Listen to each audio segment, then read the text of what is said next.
Yeah. So rock it up, baby Bubba. Baby Bubba to the boogie, the bang bang, the boogie. This beat is so unique. Come on, everybody, let's dance to the beat. Everything good? Everything Water okay? is shooting out my pipes. What? Okay. So I guess that's a wrap on. We have to wrap it up.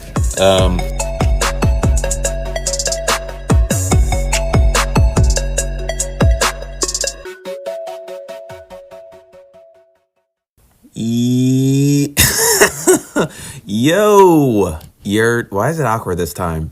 What's going on, guys? What's going on, people? Welcome to the Fade to Black podcast. It is your boy David Dunnington, DUNNINGTON. Just making sure that's known. We're out here with Imani Johnson and Sunny B. Rose of OMG Studios talking about Chameleon Street by Wendell B. Harris Jr.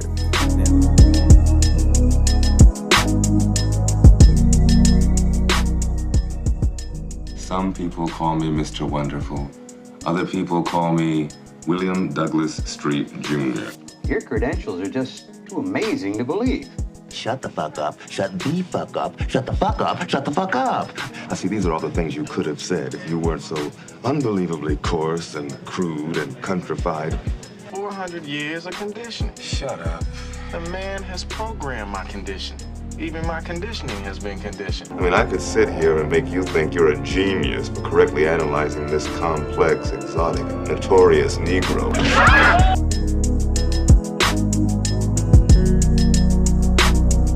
Harris Jr.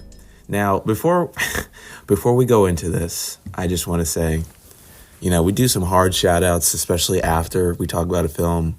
I'd be like, shout out Colleen Smith, shout out Melvin Van Peebles, and this one I got to heavily shout out my man Wendell B. Harris Jr. The story behind how he made this, and especially afterwards, it's kind of sad actually, but film is ahead of its time in my opinion, and it's genius. Yeah. Yeah, I agree. Yeah, it caught me off guard again. Didn't know what to expect. But then also it felt kind of like, oh shoot, what is the movie that ripped this one off? With Leo. Catch Me If You Can. Yes, thank you. So I'm like, first of its kind. Truly the impact has rippled. But I felt this one was cooler, honestly. 100%. Yeah.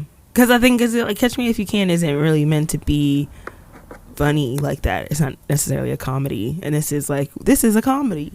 We want you to laugh. Yeah, a dark comedy for sure. Yeah. A black comedy is what they would, what the Brits would call it. Yes. I was like, until it gets spooky. And then I'm just like really concerned for yes. the character. It takes a dark turn. And it's like, oh, this isn't fun anymore. So does anyone want to go into your bar pitch, your bar plot summary, and then maybe kind of like your first kind of like, I just opened up big time with like, this film is genius, but like, what's your plot summary and what's your just like first take? Well, if I was in a bar, I'd be like, hey, homie, have you ever seen Catch Me If You Can? And maybe they say yes, but maybe they say no. But then I would just explain what it is. And a guy who just jumps careers wildly, does a bunch of hysterectomies and becomes, which is also, it's like, wow, it was crazy how it tied into Catch Me If You Can, because it was like, dude was a doctor, he was a lawyer, didn't he become a politician at one point? He was doing a lot. He was a chameleon of a man, but he goes through all these jobs, and like meets a woman and they fall in love, and he's like kind of tricking her because she doesn't know that he is a man who becomes whatever he needs to be. And yeah, eventually traumatizes the kid with his weird, he's just an odd man, and like fakes his suicide in front of a child, which is weird. And yeah, I mean, I feel like after that point it kind of like spirals kind of darkly, and it's like a ride I want to get off. But up until that point, it had me. I was like, oh my gosh, this is funny. And so that's what I would tell somebody in a bar. Yeah. I'm like to piggyback a man who starts as like I think he's selling like burglar alarms with his dad. Like it's like a family business and he just doesn't want to do it anymore. So he starts impersonating a journalist and then starts to impersonate the doctor and then the lawyer wherever we go. Yeah, and it's just kind of like the audacity of it all. Yeah. And he starts to get like some news publication after a while too, because they're just like, why would you do this? Like, why are you lying to people? And he's like, for the money. Yeah. So I can like have a better life. But you know, they don't have social media in the same way. So after a while, the news fades and he continues to pull these tricks.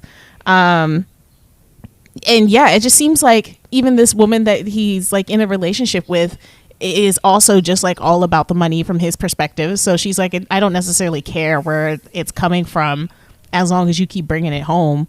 And yeah, I think I was starting to get a little feeling my ick even when the kid got involved. Yeah. Just because like he has no care for the child whatsoever. It's just like spending more nights out, fooling around, like just when she's asking for new toys, he spray paints her Barbie black, and is like, now you have black Barbie. To which I'm just like, ooh, what a psychological game we are playing with baby girl over here. For real.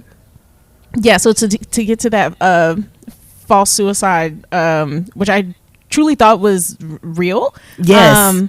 And then even the child like playing along, just like, mommy, you're messing up the game. Like her whole reaction, I'm like, this feels like something you've done before, or something that you've been like grooming her into to get used to this. And that's where I'm just like really concerned, because I'm like, what is he truly plotting at the end of this? Yeah. If he has like no care for himself or the people around him, like prison is truly a vacation for him. The few times he ends up in jail, he's just like, I'm gonna read and learn and educate myself. Yeah. And I kind of forget where it ends, honestly, because I'm just like, once we get to baby with knife at neck, I'm like, that's right. I want to get it for me. So I will say, speaking on like forgetting where it ends, even though I loved this movie, I didn't watch it the first time watching it was like maybe 6 months ago. So you'd think like I remember everything from it, and like I forgot a lot, and I feel like it's just because so much happens in like 90 minutes. Yes, at 90 minutes.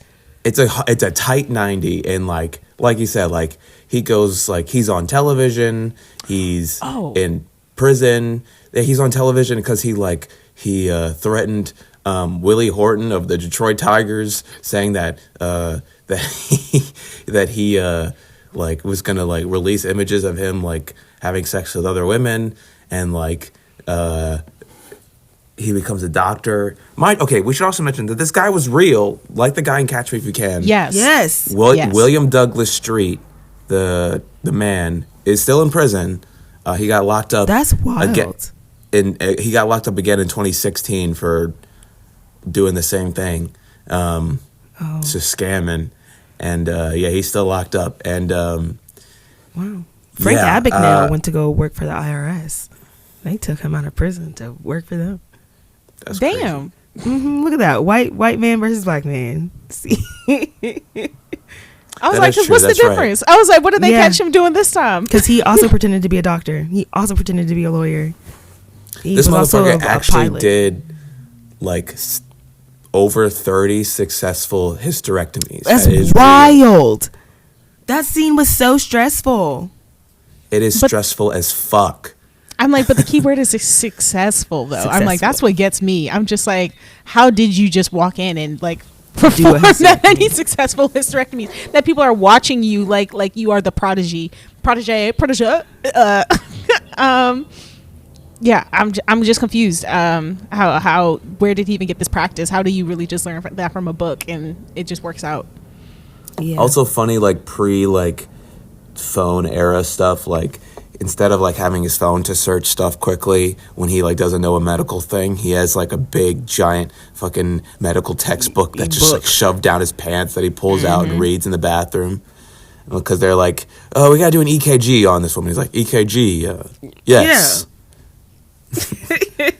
Yeah. Yeah, It's so the this moments you remember that everybody is just somebody. yeah.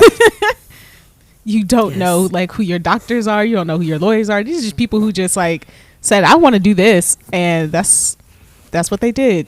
Yeah. But also in a time without social media, because that was the thing. It was like this man was getting caught. At least in like Catch Me If You Can, this man was not getting caught.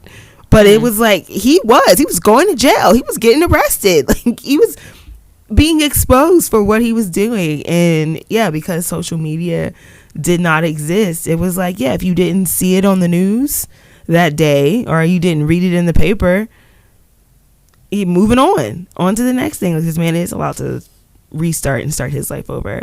And so yeah, that was also just interesting to see how he could just keep on pushing and keep scamming and conning people. So yeah, and like what you guys said, like yeah, it's like fun and like you're kind of like riding with him because he's in this like fucked up world and he's just being kind of like shady because the world is shady. And then yeah, he has a kid. Well, one, he's awful to his wife and all the women around him, and he does the weird suicide game with the daughter, which that even more than the hysterectomy scene, I was like, no, God,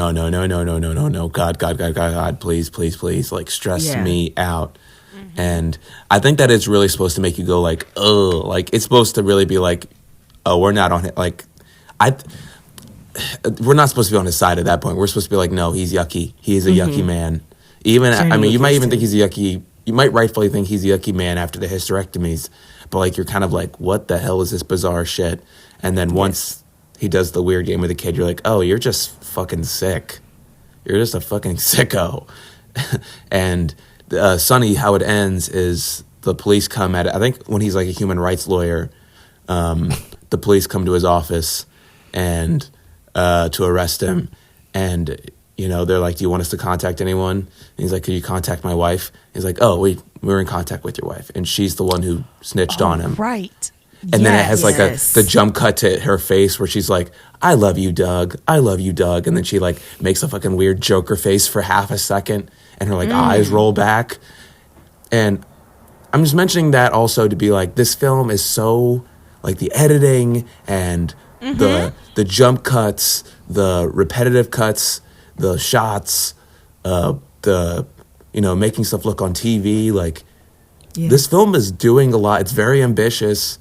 It is. With everything it's doing on every aspect, the music, the acting. Obviously, everyone else is, some acting is better than others, but like the main actor, who is also the director and writer, Wendell B. Harris Jr., he also is a huge fan of Orson Welles, and you can definitely tell. See that, yeah. Like, also, first time directing. Insane. He's done like big interviews on The Guardian and stuff, but I wonder how available he is to talk about certain things. I would assume very. From some of the interviews that I watched of him, it sounded like something else really big came out at the same year. And so it was like he was winning awards at Sundance Festival. And so it was like the audience really loved it, but he couldn't get distributors to buy it at all. It's like they didn't want to play it in theaters. Yeah. And with that, so like it came out, when did it came out? It came out like around like, it was like 91 or something, 92. It was in the 90s. 89. And that also, Do the Right Thing came out that year. Oh, yeah. And also, he mentions in one of his interviews that, like, 89, 90, and 91, like, if you're a black, especially black male filmmaker, like, you have a shot during this time. That's your, like, John Singleton, Spike Lee, F. Gary Gray, you know, all that. I think Boys in the Hood came out the same year too.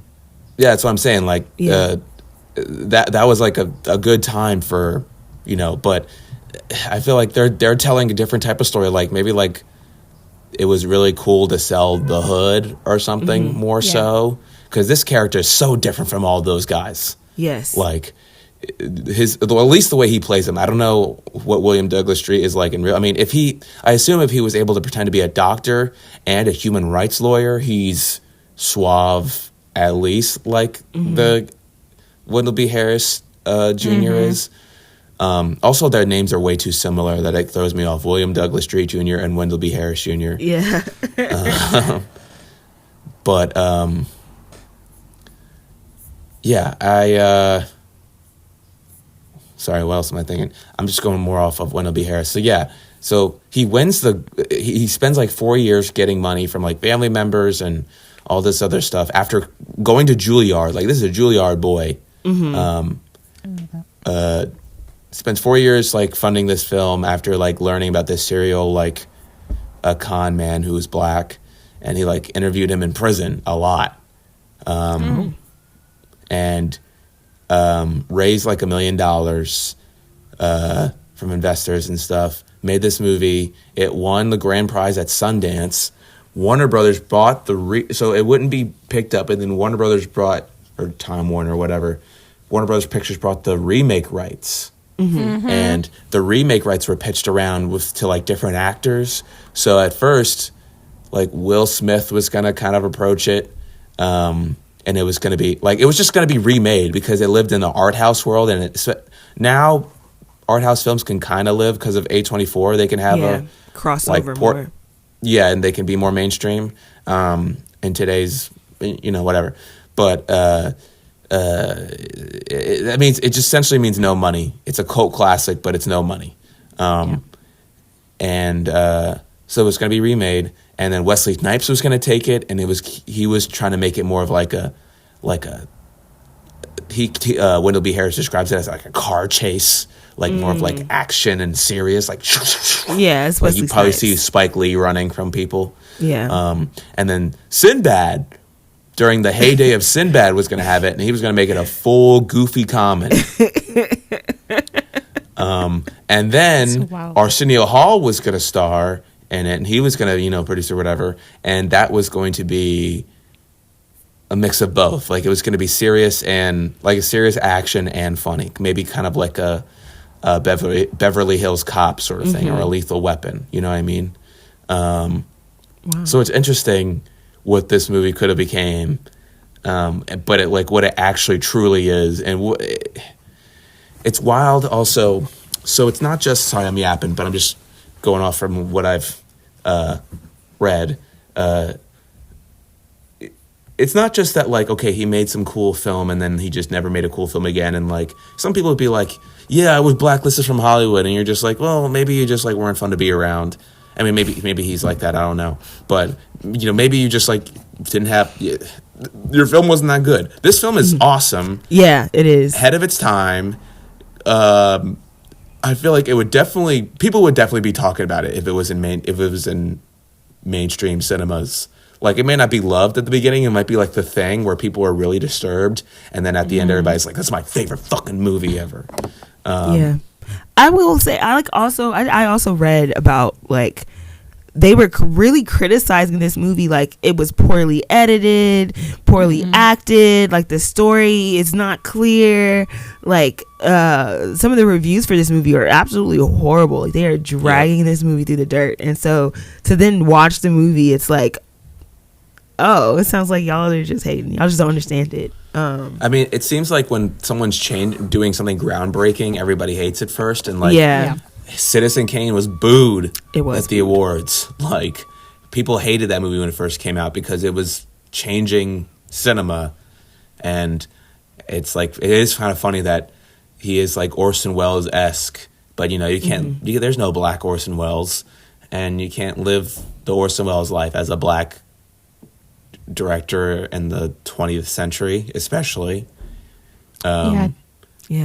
I think from what I heard him talk about was the fact that they were even trying to make it a remake felt like a slap in the face to him. Yes. Because he was like, you're treating it like it's a foreign film when really it's black cinema. He was like, I just made a black film about a man who is working his way up through upward mobility in a way that is just based on confidence and like and arrogance, like to have this air about you that people are just allowing you to move forward in life. He was like, I think people are just scared of that story, honestly, and that's probably why they didn't want it out here or wanted to diminish it. But then, mind you, when Catch Me If You Can comes out and everybody's like, oh dog, they made your movie, but that one gets picked up even more because it just seems more believable that, even as we're saying, they're both based on true stories, but that white man is now working for the IRS while this black man is still in jail. So I'm like, something about the optics of just like what this could do for the culture at the time when Boys in the Hood is the number one movie out, or Do the Right Thing is like what's being pumped. It feels contradictory, I guess. Yeah. Like they just didn't want to. They were like, we already got the black market. You know, they're happy. We are feeding them enough. We don't want to give them this different story. We don't want to give them weird shit. No, they're not going to understand it. Exactly, Yeah. they're not going to understand it. So, or if they do, then it has to be a joke. You know, like we should like Nutty Professor our way through this. Yes. When I'm just like, this man was giving performances. He was. Even I'm like, one of my favorite moments is even not favorite but also favorite is that bigot who like comes up to them at the bar and he's like trying to buy his wife from him. Yes. And it's just like outwardly so racist, but then he just gives this monologue on like words and language and like the true concept of a fuck and a fook. You know, it's just like, god damn, what brilliance. Like just went into this performance, but also I can totally see how you just got slapped in the face. Like but damn, yeah, I've never seen that kind of aura on a character before, and it made me think of like a Will Smith in a 7 Degrees of Separation, but I didn't think Will 7 pounds, you mean? No, like one of Will Smith's very, very first movies. Yeah, it's like 7 Degrees. He's got too many sevens in his movies. I'm like, honestly, it's probably not too far off from Chameleon Street, which is why it brings something to mind, because I'm like, it's this kid who is like impersonating being Sidney Poitier's son. Yes. And he's like trying to move up into an affluential life, but like it starts to fall apart. And that's all I really remember. But I was just like, Will wasn't doing that great in it because it was like one of his first movies. So it just wasn't a good, strong acting thing. So for them to even try to put Will in this, I was like, it feels like it could have been, if you gave it to like a later Will Smith, I think he could have ate it. But at that time, because that was his first movie. That was his first film. Yeah. I think also, I don't know if it was like in the 90s or like kind of like more towards like the early 2000s where like Will Smith had done like Ollie and shit. So like he had done a couple serious things. Yeah. Like that's when they were trying to make that. That starts coming after Fresh Prince. Yeah. Yeah. But again, so at that point, he's just like a big charismatic character. Like he's just a goofball more so than. Yeah. Because he did an Independence Day in like 95, 96, and that was a huge success. So he was just like huge action movie star. Does Men in Black. It's just like huge action movie star until he gets to Ali. I think he did Wild Wild West before Ali, and then he does Ali, and it's like, oh, serious actor Will Smith. But I don't know. I think it's interesting. Like going back to how like maybe studios maybe felt like black people wouldn't understand this or couldn't understand this or like are not used to seeing this, and that resistance of like showing black people in ways that we show white people all the time. Like it reminds me of Swarm, like the show on Amazon with what's her name, Dominique Fishback, that Donald Glover produced. Yeah. And she's like this serial killer, and she's really weird and uncomfortable, but it's like we see these like white people in these shows all the time and they do just fine. And there was just like something about that show that like, you know, personally I think it should have gotten a lot of nominations this like past award season, and it didn't. It just like no one looked at it. It like came out and people like kept walking, but it was like he was really also like subverting the genre, showing this like really weird, erratic character, but then also was making it work in a lot of places. Like Homegirl was passing, but it's like, yeah, so it's just like here we are seeing this black con man in ways that we see white con men all the time, and like no one bats an eye on like thinking this movie can be made or thinking this movie can be picked up and liked mainstream, but yet like we want to remake this movie and pick up different tones and turn it into something that it's not. I don't know. Yeah, I wish we had more variety like that in our characters. And even back to David's point, just like the editing, the shots, I thought yes, it was so very gorgeous. well made. Yeah. Love the transitions of like going between these trains and like having flashes. That's just awesome. Yeah. Those like close-ups where it feels like we're in like these dark hollows, but we're just like capturing this character's like inner thoughts. Yeah. Yeah, I thought it was really well made. I too would have been like, fuck y'all Warner Brothers, what you mean you want Will Smith on my face? Like, did you not see what I just did? For real. It's literally like, it's so crafted, it's so like thought out, like even just every little cut like feels it was done with a knife, like, you know what I mean? Like it just feels so intentional, down to the credits where they like it's all the different faces telling the story of the scorpion and the toad. And then like, you know, it's like the toad gives the scorpion a ride and he's like, don't sting me. And he's like, okay. And then he stings him halfway there and he's like, why did you do that? And like, it's all these people talking. And then it just cuts to William Douglas Street in black or like in shadow. And he just goes, 'cause it's my character. And then just prison cell close, end credits. Awesome. Like, so cool. Could have just been music there, but no. Yeah, I felt like such a good button. I do remember that. Yes. Very well made movie. 90 minutes. Over in a 90, hard, it's like 93. You can do so much in 90 minutes. Oh, yeah. The Dry Long Chameleon Street. Yeah. Stop making these movies like, I mean, I know this was at a time where you couldn't really get away with making a small budget movie more than 90 minutes, but like, y'all start telling your story in 90 minutes. Y'all got me in that theater for 3 hours. I got stuff to do. I hate it. I love very art. Against I love 3-hour film. movies unless you have an intermission. Like if we're going to do 3-hour movies, bring back the movie intermission. I need a chance to stand up and go to the bathroom. I hate having to sit here for over 3 hours. If it's a 3-hour, John, I better be seeing Batman. I better be seeing some RRR level, like epic. Like it needs to be the most epic thing I've ever seen. It needs to be like maximalist. Don't give me some 3-hour shit where motherfuckers are just in a room and they're like talking about a bomb. I was like, I think the worst 3-hour movie I really got through was Wolf of Wall Street. Me too. Is that movie 3 hours? Yep. Yes. That's wild. I saw that in theaters. You wouldn't know because it's a real good movie. Because that thing is moving. I'm like, but Avengers Endgame, once they're like, we've unlocked time travel, I said, oh, so that's what we needed to build up to. Yeah. Now we got to get through it. Now we got to learn it. Now we have to figure out how to get into it. I'm like, wow, What are our favorite scenes? Sonny, you mentioned the bar fight. Fuck. I should mention this, and I don't know if we have to keep this in here, but that the woman who plays Gabrielle, in an interview, did you see he also mentioned that she was blacklisted from Hollywood by Bill Cosby. Fuck Bill Cosby. Because of Bill Cosby things. Of course. She's a victim of Bill Cosby. Damn. Man, Bill Cosby is such fucking horrible. A psychopathic villain.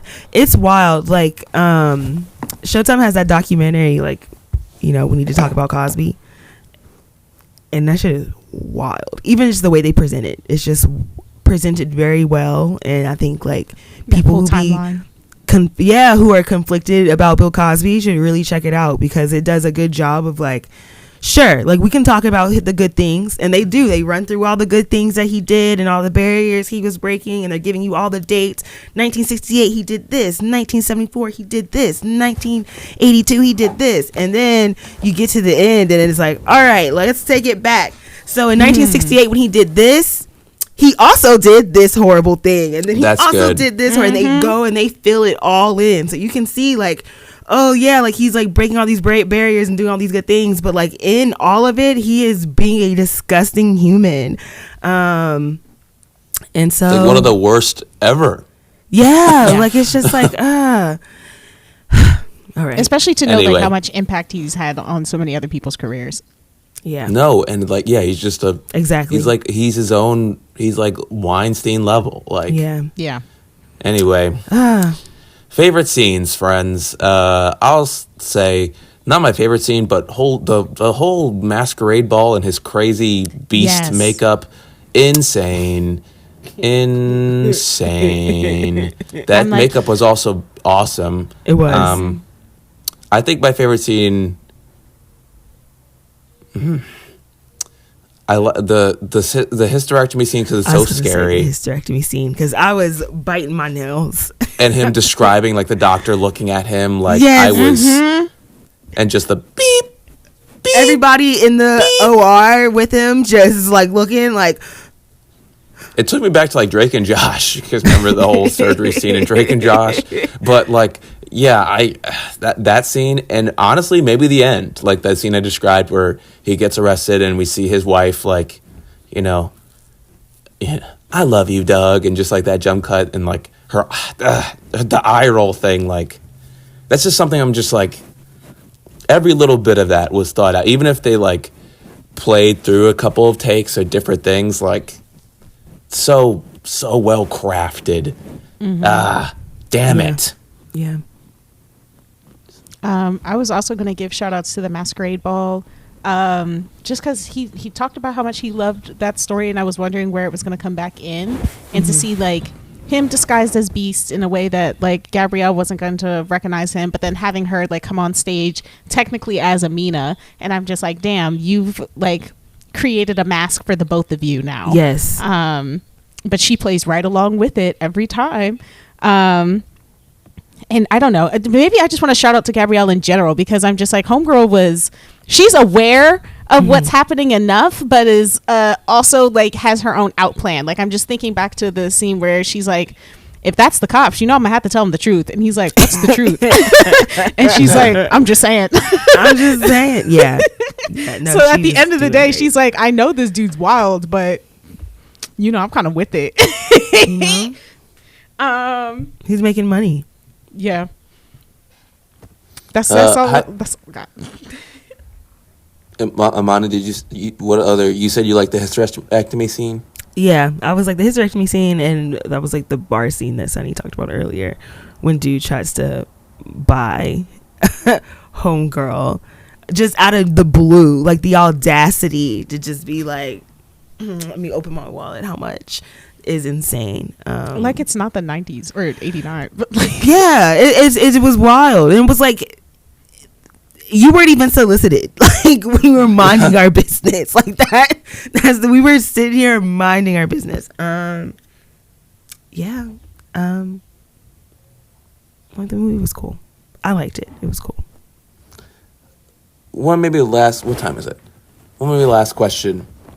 I mean, I feel like I could talk about this for days. Doesn't have to be the last question. Just a big question. How do you guys feel about like anti-heroes in film or any sort of media, and like specifically like the representation of the black anti-hero? I should also mention randomly, just random antidote. Someone was making a point, not to quote another podcast, but y'all listen to that You're Wrong About podcast. You heard of it, Sarah Marshall? No. Oh, it's good. They have it's very well thought out, like kind of like re-examinings of like people who were like chastised in the world, like who's the ice skating lady, Tanya Harding? Or whatever. Got hit with no, she paid somebody. She didn't get hit. Wait, she did what? I never watched the movie. Well, they don't do that. It's not like that. It's more like a nuanced look into the people or situations. Yes. They're not like, it's not an investigation. Yeah, they're not passing it's very, judgment. It's very candid. And it's very, I feel like they're very compassionate. But they do one about the DC snipers. And they're not compassionate about the the kid that they're compassionate for. Yes. Because he He's actually is abused. He was a child, and yeah. But they mention, and other people have mentioned this. Patrice O'Neal even mentioned this. DC Sniper is like the most serial killer. He had the nation feared. Yeah. Like everybody was terrified of him. Scared to drive. And like they were like scared to go outside. He was leaving tarot cards and like he was like a full villain. And then as soon as they found out he was black, he's just some nigga from Virginia. Yeah. Yeah.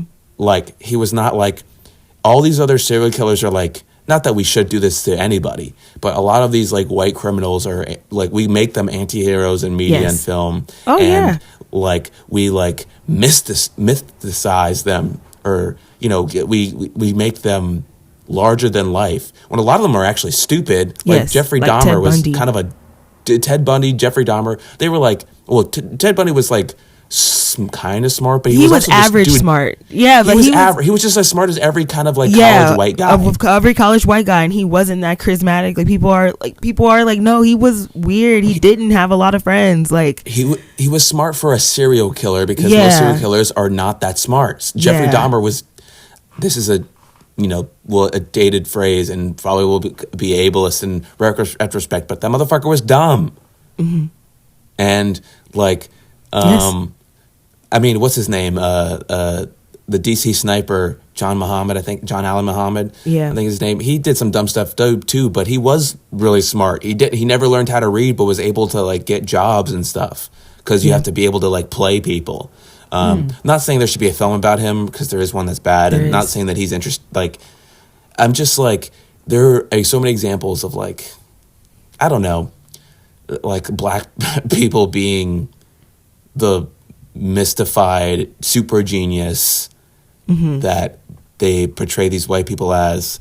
And not that we should glorify these people at all. I'm just curious what you guys' thoughts are on like anti-heroes period in media. What we like, do you think that has like a weird effect on our culture and how we view things, especially how like we view like men and how men can get away with stuff, or how men, you know what I mean? Like how men will see the Joker or Fight Club and not get it.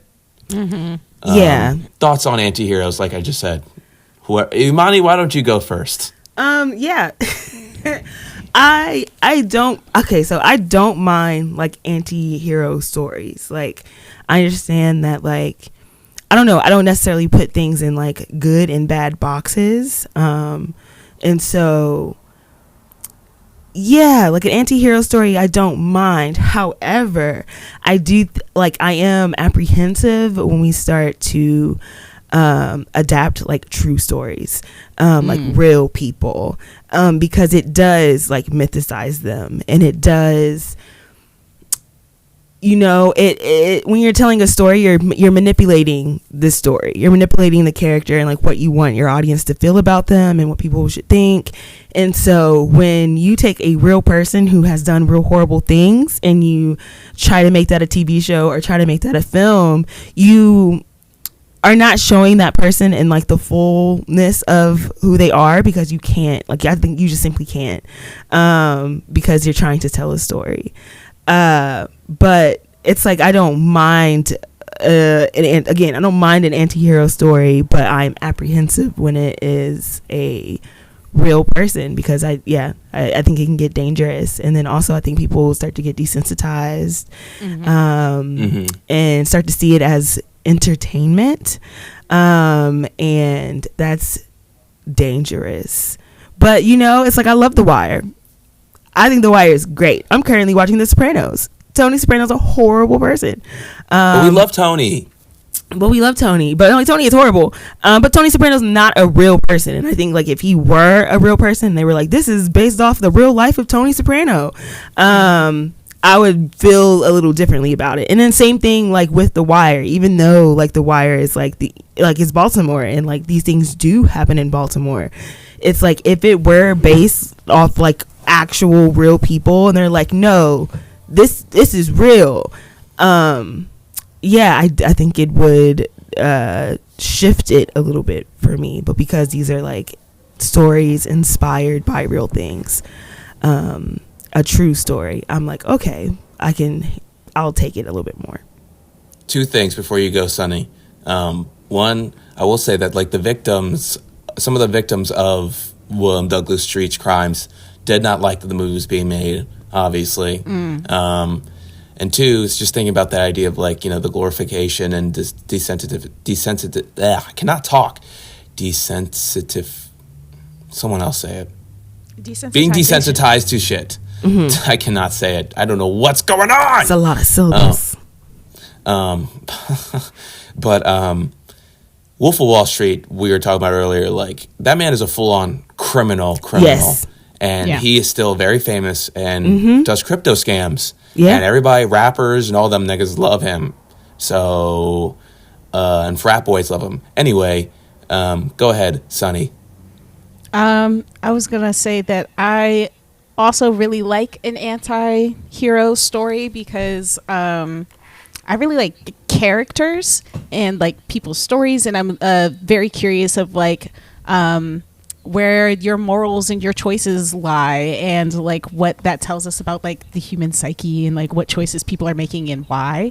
And so I think it's just like really interesting, and to see Black characters, like the first one that comes to mind is Michael B. Jordan in Black Panther. Like that feels like such a good example of somebody that was just like on a different path than our clear labeled protagonist, but you still end up like relating to them in some ways because you're like, oh my gosh, I can see where this perspective comes from, but I don't know if I would have made that choice. And so I'm just like, that part of the conversation feels juicy for me.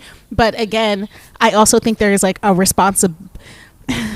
there's like some responsibility in telling those kinds of stories in the way that you do frame it and the light that you have, because me watching Joker, I was just like, oh my gosh, there's a lot going on with this man, with this character, and like it's so wild to see how far that he's gotten just because of his perception, or the world around him is just like so eager to bite into that darkness and want to be a part of this like revolution, this chaos that is like coming up. But I wouldn't want anybody to think, oh, that's the right answer. Like I have been an abandoned man, and so I deserve to take the power for myself in this way. Like I think that's totally wrong. And so I think it's something in the way that it needs to be framed. In like what is your perspective in sharing the story? Because I think there's something to sharing it so we have the information so that we know that these people do exist. Like these characters like have some semblance in reality, and that's just something to think about as you think about the people you share space with. But not to glorify, to say like this should be our king, you know? Yeah. And I think too, like the creators of Joker, like they were very intentional in not glorifying this type of character and trying to really push to their audience that this man is a victim of like the mental healthcare system in America, and like apathy and not being treated equally. But like it is dangerous because it's like that may be your intention, but that doesn't mean people are going to walk away with that. And like that's what gets so dangerous. And it's like you can't control that because like that's people, and you can't control how people react and take in your art, even if that was your intention. Like Ryan Coogler, like again, like Michael B. Jordan's character, he was meant to be it's like he's wrong, I guess, in this situation, but he's not meant to be wrong. And even in Wakanda Forever, like he said that he was very purposeful and not making like the other side the bad guy, because like really you're fighting the system. We are both victims of like white supremacy. We're not each other's like true enemy, and that was really what he was trying to put into the story. But a lot of people still walked away from it with like, they are the bad guys, like, fuck them, we don't care about them, like, Wakanda didn't do what it needed to do. And And it's like, yeah, I think that's just also a part of it. It's like you can't control like how people want to walk away with it. But that, I think that's still, you still should be like have intention, like, and still should be mindful of these things. Like making the Joker movie, I should still be mindful that, you know, people can walk away with this with the completely wrong thing that I don't want them to. So just what can I do to kind of offset that as much as possible? And if anything, I think, sorry, I was just going to say, if anything, that's why we should have more representation of Black people in various characters. So that way we're not all so worried about like, oh, well, if this is the only Black person people are going to see, then like, I don't want them to see Black people as this. But if it's like, no, Black people are not a monolith. They exist on a spectrum. Their faces can be serial killers. They can be psychopaths. They can be doctors and lawyers and geniuses. And so like, yes, if we see ourselves in so many different lights, I think it opens up doors for people to also like empathize and sympathize with yourself. Like it's okay for you to make mistakes. You don't have to be a magical Negro. You're not the maid and the slave. Like you can just be some kid in dope who's just trying to escape the hood, or you could be somebody who's like, you know, fuck it, I got the balls to impersonate a doctor. Don't do that. Don't be a criminal. But also it is a life path. I'm just saying. You have choices, and I think it's like up to each individual to consume and then like do their research around things and like continue to inform yourself. Like art should be a nugget to start a conversation, like a seed, but not the answer. The answer, exactly. Well, I think that's a good place to end it. Everyone, please watch Chameleon Street. It's on Criterion. It's also on Amazon Prime right now. That's where I just watched it. I think I watched it on Peacock. It's on Peacock. It's on Tubi. Somebody it said is Tubi. out here. Yeah. And do yourself a favor and watch it. Highly recommend. If it may not be your cup of tea, but if you're into Black cinema and you haven't seen this, fucking watch it. It became one of someone told me, my roommates were like, you have to watch it. You have to watch it. David, you specifically have to watch it. And I was like, okay. And they were right. It became one of David's favorites. There's a lot of new favorites coming in this run of the podcast. Anyway. Yes. Like this podcast and comment and rate and share and subscribe. Share it. Listen to it while you're doing chores or yelling at your kids. I'm just kidding. Don't yell at your kids. Tell your friends about it. Tell your friends about coworkers. It. Tell your friends, your coworkers. Hate it, then tell your enemies. Please. Tell your enemies, even if you don't hate it. Yeah, you know. Just send it to them anyway, just to be like, hey, you know, kill them with kindness, even though that never, ever works. I've been David Dunnington, Dunnington. We got Sunny B. Rose and Imani Johnson. I don't know if you guys want to say your names. Sunflower B. Rose over here, but you can call me Sunny. Yeah, I'm Imani. All right, that was this episode. Thank you for listening.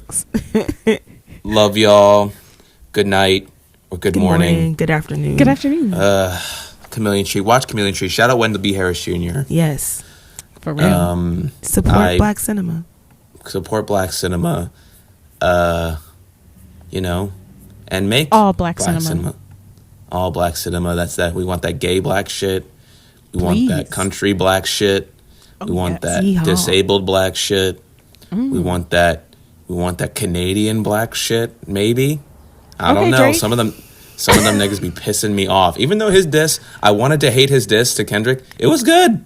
It was good. It wasn't bad. It wasn't bad. His little 5-7 bar was funny. Yeah. I guess it's just funny that like all you could come back to Kendrick and say is you short. It's like this man called you a bum 3 times.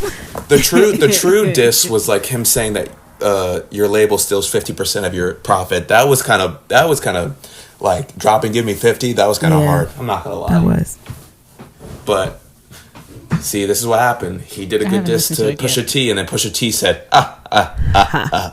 Well, you know, he brought up Pusha T's wife, and so Pusha T said, "Oh, since we we gonna go there. We gonna go there. Oh, we talk about mothers we now. talking about families. We talk about wives. Oh, you want to talk about You want to talk family. about family? All right. Okay. Oh, I know something about family, Aubrey Graham. Yeah. Yeah. Anyway, but here's the thing. I do like that it's mostly just about bars. Like, it's only just about, like, who makes better music, I guess unless you're Rick Ross. Rick Ross is messy. Yeah, Rick Ross, nobody I was cares. like, That Drake diss too. was ass. Also, He's I'm going to stop messy recording. boots I'm right sorry. now.